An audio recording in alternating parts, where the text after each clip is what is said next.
Okay, so welcome, fellow educators and school leaders. I'm Avinash, your host and co-founder of TomoClub, which stands for Tomorrow Club.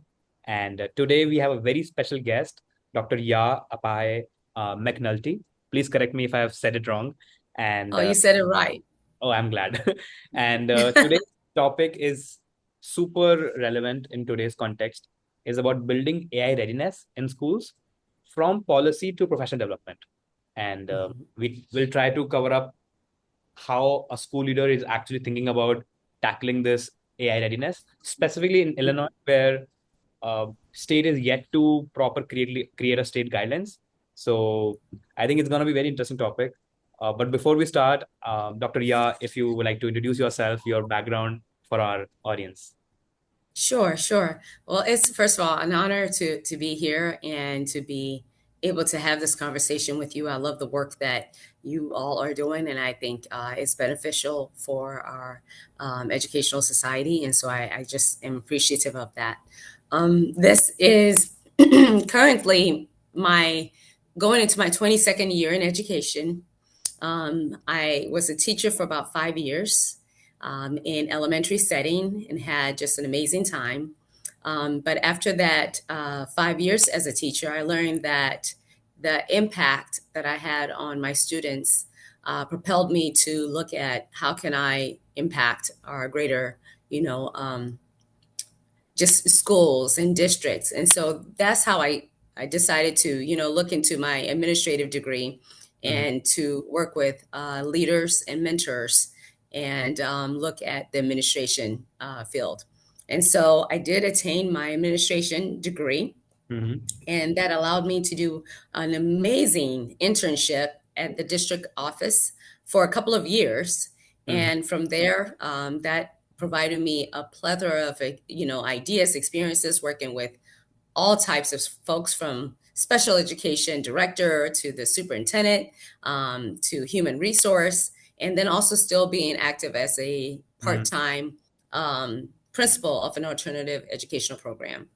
And then after that, about 13 years of that time has been a school principal, about 2 years in data and accountability, and another year in the area of STEM education for the Department of Defense.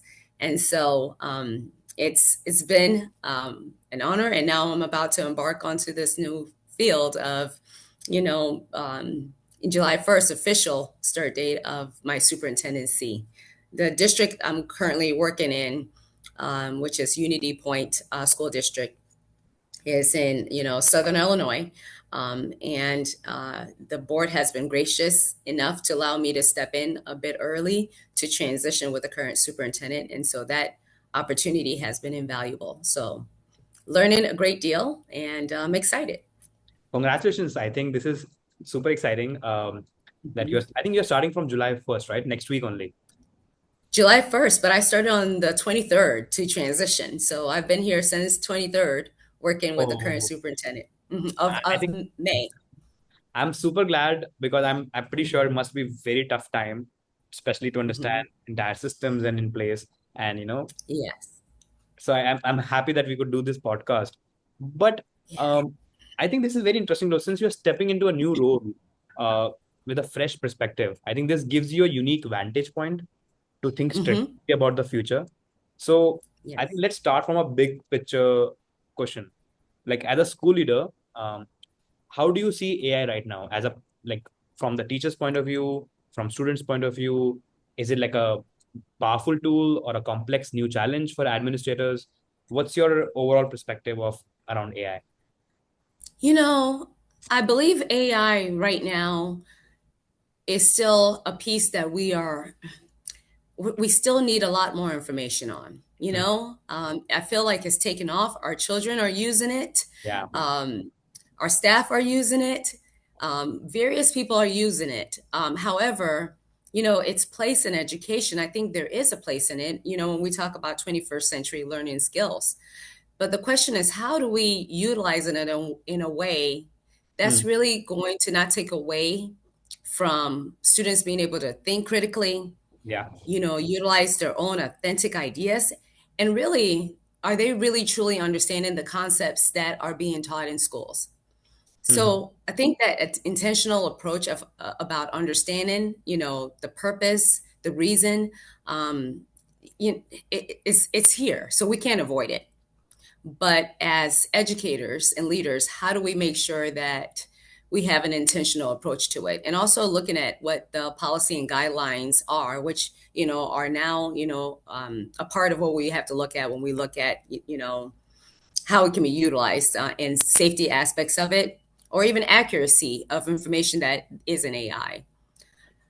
Do I believe there's a opportunity for it to be utilized in a better way? Yes, I think we need to teach our kids about that these resources are available.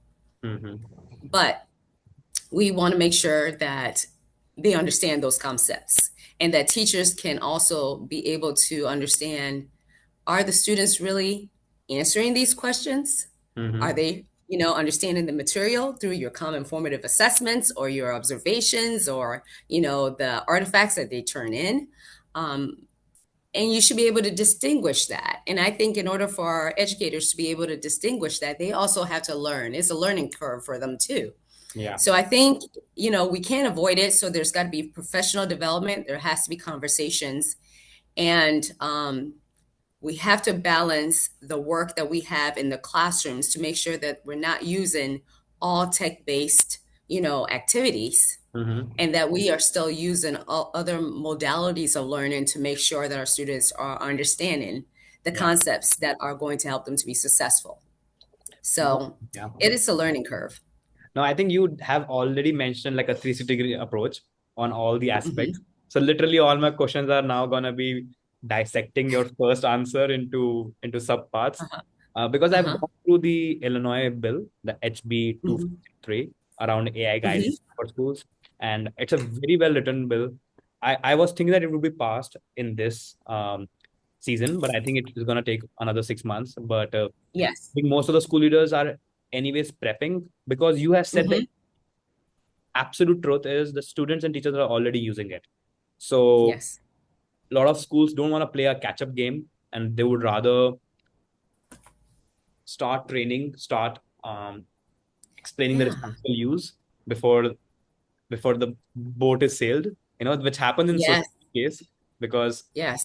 the problem is that all the repercussions of any new technology comes down to the teachers, comes down to the administration, whether they like it or Absolutely. not. So Exactly. uh, Exactly.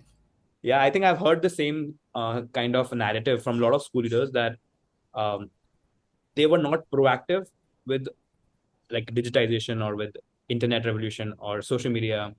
But Hmm. also in those cases, the growth was much more in pockets. They still had, Yes. but this AI thing is like taking off so So quickly.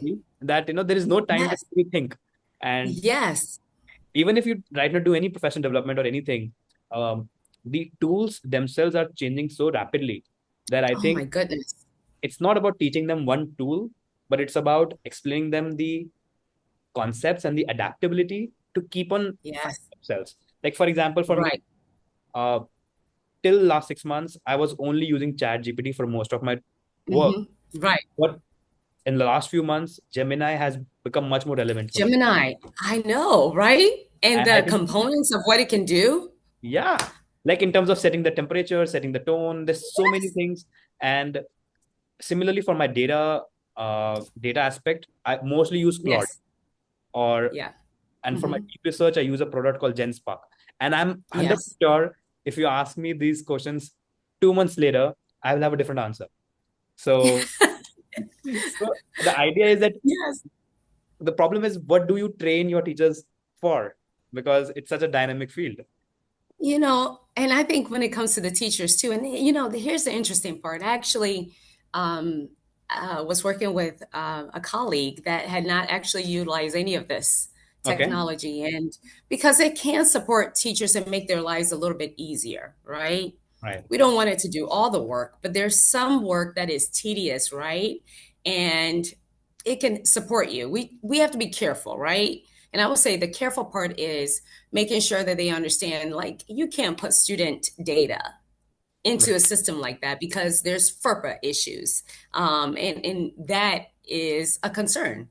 but you could put data in there that does not, it's not tied to students, but it is, when you have hectic information to look at, it allows you to be able to at least get an idea of streamlining and getting a summary.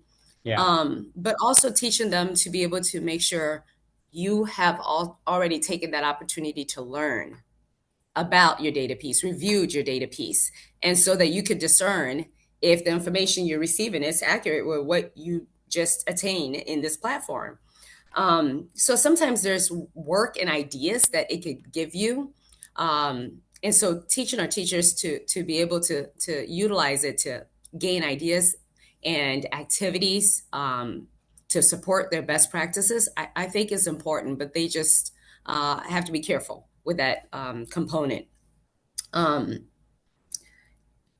as I was sharing with you, when I showed one of the teachers, how to utilize some of the tools, he was blown away by by the tool. He was like, "Oh my gosh, I can't believe it." I said, "No, this is just the start." But again, it's exciting, but you have to be careful. And so just exposing him to that, and he saw how much it could really make his life a little bit easier, and to be able to spend time and focus on other areas is important. But I also stress the importance of making sure that the ideas that you have and the work that you're doing has to be authentic, to yourself, right? And you don't want to rely so heavily on that piece all the time. Make sure that you are looking at your resources and materials, and that are available, and then making that comparison. But it can save a lot of time. But safe use is important, and I think for our teachers, that professional development comes in making sure they understand what you put in there is important. Ensuring that there's safety aspect of student protecting students' data, students' rights, um, ensuring that if it is on getting ideas, there's nothing wrong with getting ideas. If you have a large source of material that you're reading and you just would like to see the nuts and bolts of it, that's a great idea for you to utilize that, but also check multiple resources to make sure that information that you are collecting is right and essential to the work that you're doing. But I think it's untapped, and so I think people are now starting to learn. But like you said, there's so much out there right now that that learning curve is going to continue to be there. Right. As far as our students, I think the greatest concern is there. I've seen students that have utilized it to say, "Help me understand this math problem, is struggling with it." That's, especially when they're at home, right? Right. And it has the capability to provide that information. And I think that could be helpful for that student that understands that I'm not just going to copy an answer. Yeah. But if that student comes back to the classroom and has not applied what they learned, then that means that they just copy the answer. And Yeah. when you give other assessments, or when you have those conversations, you're able to understand that they didn't get the concept. So there's a use to it that we have to make sure that they're using it for the right reasons, Yeah. and that they understand. So just being careful about that. No, absolutely. Generate, yeah. Absolutely agreed upon that point. And whether it is academic integrity, whether it is teaching Yes. about how to use AI as a critic or as an assistant and not as an outsourcing partner, whether it is Yes. uh, knowing yourselves, how to identify the limitations, biases, hallucinations, Yes. you Oh remain my your, goodness. so that you have your critical mind always alerted while Yes. working with it. Because just like if you Hmm. work with an assistant, you won't blindly follow whatever they say. So Absolutely. so I think that things are very important. And so this Yes. brings me to the next part of what I want to ask is between policy and teacher training, what is your first priority and how are you thinking about it? And so right now, I think, as we're just now, as a matter of fact, I just had my first board meeting, and I'm starting to review some of the policies around, Illinois' guidelines and rules, and also the press manual that's provided by the Illinois Association of School Boards. There is some work that I have to do as I'm reviewing multiple policies. So my goal as a leader is to make sure that the policies that I'm reviewing and can bring to the board is something that I think leaders forget that when we develop these policies or we look at the recommendations made by the state board, that there's an importance to bring it back to the school and really make sure that our staff understand it. So Yeah. that's the first piece. Has it been vetted? It's been vetted by, the attorneys, the superintendents, and the various group thinkers that created it. But then, the procedural aspect of it, if we adopt any of that, we need to make sure that staff do understand, the guidelines, the policy. And then the next piece is, as a collective team, how do we make sure, is it are we going to create a committee that's going to be responsible, who feels comfortable and excited and can help us to build, a proper way of bringing it to our teachers, providing that professional development and sharing with them, how it can be utilized. We have to be systematic and streamlined, and also to share with them, look at the barriers. There's strengths and there's, also opportunities that we need to look at. And so being able to bring that whole understanding is important. So policy first, is it adopted? Is it accepted by our board? Are there any changes? And then after the fact is, how do we deliver that to our staff? We're providing professional development. Yeah. And then also communicating with our families Right. about, the safety and the importance of this component, and how does that affect, how would that affect, them? The more we educate our parents, the better they could feel informed about, making sure that children are using it for the right reasons. And but again, the best way for us to be able to ensure the proper usage is, we have to know our children. So that's through that relationship building part. We have to know our staff through that relationship building part. Right. And when you know your students and you know your staff, it's really easy to discern, do they get this work and was it utilized in the right way, or this is not artifact of the students learning, and so at the end of the day, I think, that's how we could look at the implementation of that piece. Perfect. No, that makes total sense, and that's a very well thought out strategy in your head. Now, I also want to bring about the fact about the equity part. I have seen that a lot of your previous work has been around how do you create equitable classrooms, and with every Yes. technology, with every new shift, there's another potential widening of gap. So, how do you Yes. see AI right now in terms of making sure that achievement gaps are not widened up, but they're much more equitable? So, and I don't, and this is a great one. A lot of my work, you're right, has been tied to, you know, um, decreasing that, achievement gap opportunities for our kids. As a matter of fact, thinking back to, a district in Iowa where we were able to reduce the student achievement gap by 11.7% within 2 years. And our proficiency between the two different subgroups went from 54% proficient to like 64% proficiency. And that kind of work within a few years can't be done by just, utilizing just tools. And this is where we have to talk about a balanced approach, right? And so the balanced approach and being thoughtful, having a school improvement plan and a team that understands where we're going, that can create that intentional plan that talks about, what goals are we setting for our kids? How are we going to meet these goals? How do we get there? what are the measurement tools we're going to use to assess if what we're doing is actually working or not, and then how do we check and adjust as we deliver instruction. And it's kind of like a continuous improvement cycle where we come back to the table and we talk about, is it working, it's not working, what are we going to change to, do to move us to the path we need to be. For our teams, we've had to be intentional, and that's had to be, being just utilizing growth mindset, being open to reading more books, being able to research, and also utilizing things like technology when needed for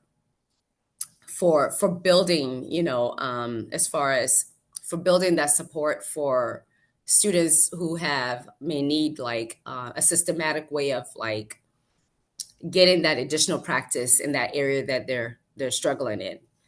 But it's not just having that technology piece, but it's also Right. that small group instruction that has to have that face-to-face instruction that's happening with that teacher is so important.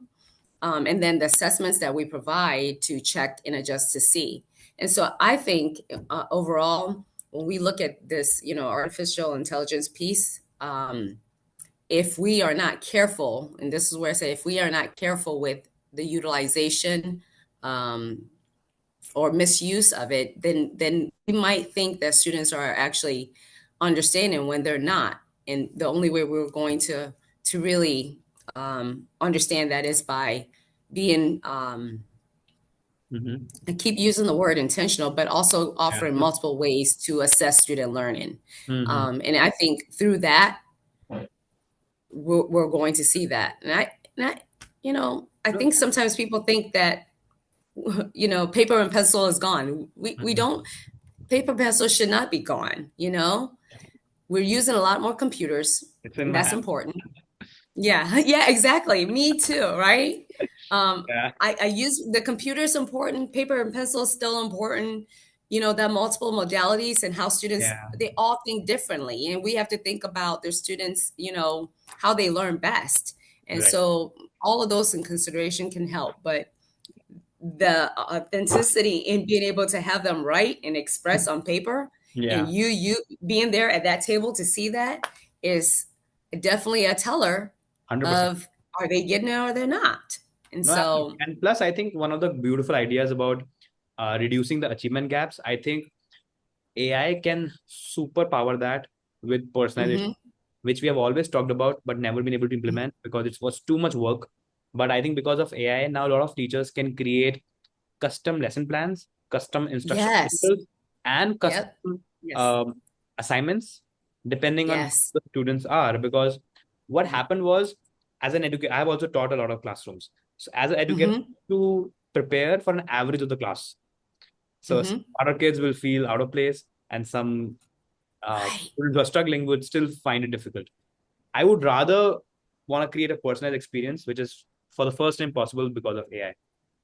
Yes. You know what? And actually, you are spot on when you share that piece. Lesson planning and trying to see if you can get the various assignment that can be catered to kids. I mean, it provides some great resources on how you can do that for our students, and so and that it does save some time and so I think, yeah, there's so many aspects of it that is just good and we can utilize. I think it can help with where we are. And here, let's talk about the fact that there's a shortage in teachers, right? Yes. Nationwide. And because of the shortage, we have a lot of teachers that are not, coming in, with, teaching not being their background, but this is their second career. And now, they've gone through an alternative program, Yeah. and going through an alternative program, you don't have the same level of experience in Mm-hmm. receiving, what you would in a traditional program. So that additional support and help, boy, my gosh, I think that AI does help in those cases as Yeah. well. No, and absolutely. At Yeah. the same time, you talk about the same educators. So a lot of schools are actually not able to hire what they would want to. So the same Hmm. staff has to work harder and work more. Yes. So Yes. high time that they start using AI in the right direction because there is no other option. Otherwise, they would be Yes. spending like You'll be bogged down. 12 hours or 14 hours and still it's not be over. So I think Yeah. it has become not anymore a choice, but more a necessity. Yes. And Yes. okay, that Yeah. brings me to my another part of the question about like even if AI isn't in every classroom today, we still have to prepare our kids for a world where it's everywhere, and especially Yes. for younger students. So, Hmm. but at the same time, for a middle school kid right now, what do you think is the most important human skill that they need, which will help them thrive alongside AI in the future career point of view? You said what would be for a middle school student? Yeah, what would be the Um, human skill that will be relevant to thrive in the AI world? the human skill, I think the ability to understand how to utilize resources, to be able to, access information, um, that would allow them to, be able to understand, for many different reasons. I mean, I think with our middle school children, they go through so many difficulties, whether it's classroom, whether it's social emotional, um, whether it's, think about their future careers. Um, there's many opportunities for them to be able to utilize those resources as well. I think at the end of the day is part of how we become successful is knowing that we don't have answers to every questions, but knowing where to find answers, right? And Mm-hmm. so I think that is, one of the most valuable things. I will also say, and this might not make a lot of sense, and I'm hoping it does make sense to you, but you know, I am thinking of a student I know that struggling with social emotional, right? Mm-hmm. And this is a family friend of mine, and you know, I even looked up, information on AI on, how do I support the student to create a calendar for him that sends inspirational messages to him to help motivate him every day. Mm-hmm. And it was able to outline, some ideas. And so helping to personalize that a little bit more for him was so helpful. But just there's various ways we can use it. But I think overall we have to think about who the students are, and they're going through so many different needs. But also being very careful about what they look up, the information they look up, are looking up is safety. It's important. Um, and so I'm hoping I'm answering the question in the way you're looking for. I'm not sure if I've hit it, but let me know if you have other ideas that when you're talking about that human piece. Yeah. Um, No, I think I, you're right on the. Sorry, you were saying something. oh no, I was just saying that there's you know all of the resources we have on technology is not going to replace the human, the human capacity Yeah. and being able to interact, in today's world, with people. We just have to do that. And Right. so I think just also understanding that is important, and making sure that our kids are not just stuck to that component of that tech, but also have the soft skills to be able to talk with people and engage in conversations and still feel connected. Yeah. Um, but the resources available there can also support with that piece. But that human connection is essential for our kids. No, absolutely. I think you are right on the point of view of how they are able to. The resource management skill is going to be the most. Hmm. But at the same time, I also believe flexibility and adaptability are going to be the cornerstone, because the world will evolve, and you have to Yes. be keeping up with it, and Yes. you can't be Yes. ignorant right now. You Whether can't hide. you cannot hide. Hmm. Yeah. It's Uh, there. Right, absolutely. Hmm. Okay, Hmm. so I have my last question in mind. This is gonna be Okay. like, as your new superintendent, um, Hmm. you have an opportunity to build a long-term vision as a person. So I want to think, what would be your day one priority for building a future ready culture at Unity Point? So my long range. This is the process I've used that's always worked for me. Hmm. As a new superintendent, or anytime I've walked into a building, as a principal, as data and accountability, completing a needs assessment has always been what saves the day. Nice.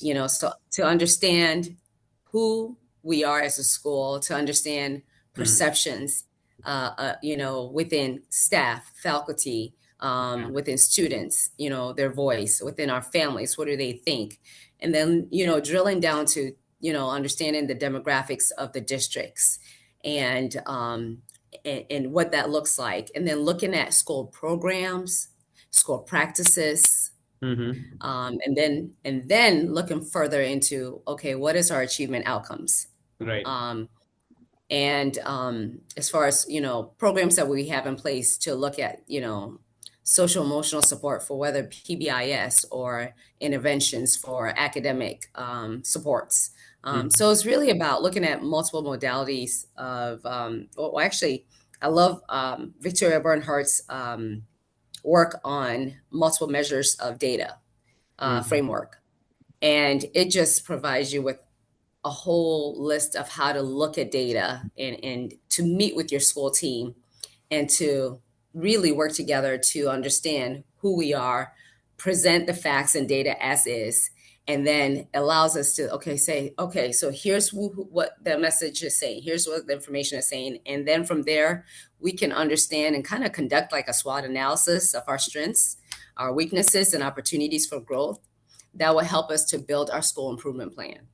Nice. And building that school improvement plan as Mhm. a team Right.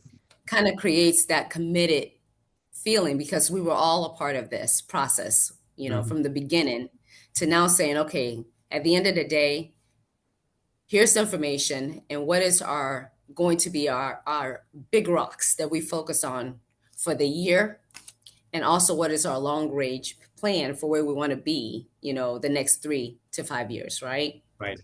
And then we look at how do we build in the supports and the action plans to actually get there. And then I talked about the fact is at the end of the day, unless we can measure the outcomes of the work and come back and continue to look at this work, Yeah.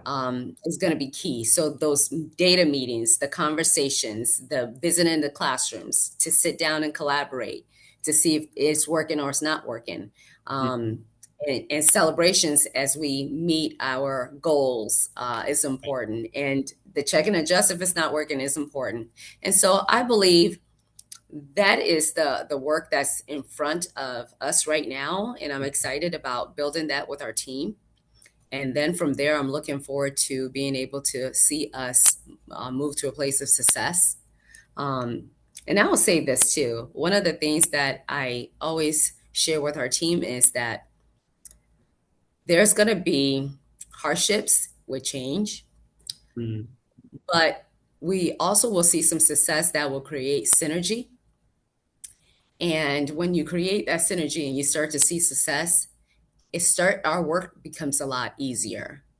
And from there, we are able to start to see people feel committed and not feel like this is compliance, right? And so hopefully as we, create that culture and support that work and, continue to come back to that table, um, we'll be able to get to our end outcome. And I'm pretty confident of that. Um, and excited to see what we can do to move Unity Point to that next place. And so I think we've got the right people at the table to do that. No, I'm pretty confident. I think your idea seems to be grounded in the right frame of mind, and I think they are data driven. Mhm. Just want to know about what's the situation on budgets like. Like it's a hot topic among all school leaders, and there's a lot of Yeah. uncertainty. What's the take right now you have on budgets, and how are your prioritization changed because of that? Oh, ask that question one more time. I couldn't hear. So I'm asking that what's your current budget situation in the district, and how has your Oh, priorities changed depending on that? oh, that's a great question. So, as Illinois, um, our budget right now, we feel like is in a pretty good shape. We were worried, of course, looking at, what's been happening, at the federal level. Yeah. But from Illinois standpoint, it looks like we're going to be okay for right now. And Mhm. that's good. Yeah. Much of our our budget actually comes from the state and then also from our taxpayer base. Hmm. And our federal budget is not as substantial as other districts, have to face. But still, nonetheless, that money is important for supporting our student needs. Right. And so at this time, our goal is to be, financially, fiscally responsible while also making sure that our staff have what they need. Right now it's negotiation time, and so that's difficult because we've looked at our data and compared it to other districts, and there's some work to be done, and that's okay. And so what I love is that the board is committed to supporting our staff Hmm. while also seeing how we can also ensure that physical responsibility is there to be able to support our kids moving forward. Perfect. And hopefully, you know, um, things change Yeah. so that we can be in a better place because education is power, and it gives opens doors to our kids, and they deserve nothing but the best. And so at this time we can't afford to not fight for them. No, absolutely. So I'm glad mhm. you're one of those few people who are like saying, okay, it's not that bad. So I'm glad there is some Yeah, positivity around it. yeah, yeah, I wish you yeah. nothing but all the best for your new Thank you. upcoming new journey. And this has been a super fun podcast. I think I love the Mhm. simplicity and the clarity of your ideas. So thank you so much for Oh, giving thank us you. time. Thank you. It was a pleasure. All Perfect. So right. just stopping the recording.